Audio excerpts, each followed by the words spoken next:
আজকে এখানে আসার আগে এমন দৃষ্টি একটা এমন ভিডিও আমাকে একজন পাঠিয়েছে, আমি দেখলাম, কি বলবো অনাচার, প্রাণের ভয় আমি ছেড়ে দিয়েছি। এখন আসার আগের কথা বলছি, আপনারা যদি বিশ্বাস না করেন ভিডিওটা আমার কাছে আছে এখনো।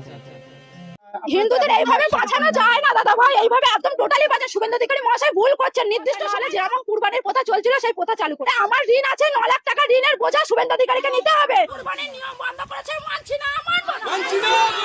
একজন সনাতনী মা হয়ে তিনি আমাদের সরকারের কাছে কাঁদছে আর চিৎকার করে বলছে, এবার আমাদেরকে গরুগুলো বিক্রি করতে দিন। 5 লক্ষ টাকা ঋণ হয়ে আছে, গরুগুলো যদি এই কুরবানিতে বিক্রি না করি তাহলে কি করে শোধ করব? একজন সনাতনী মা হয়ে বলছে।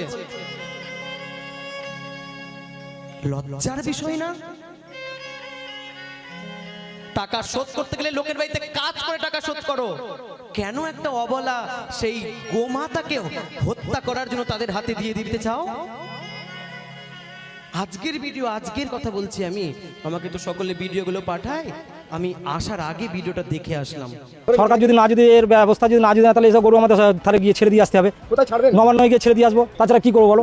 গোমাতাগুলোর পিছন দিকে দাঁড়িয়ে দাঁড়িয়ে চিৎকার করে বলছে এবং কি নাম নিয়ে বলছে যে এইবার আমাদেরকে গরুগুলো বিক্রি করতে দাও, আমাদের ঋণ আছে, ঋণটা মেটাতে হবে।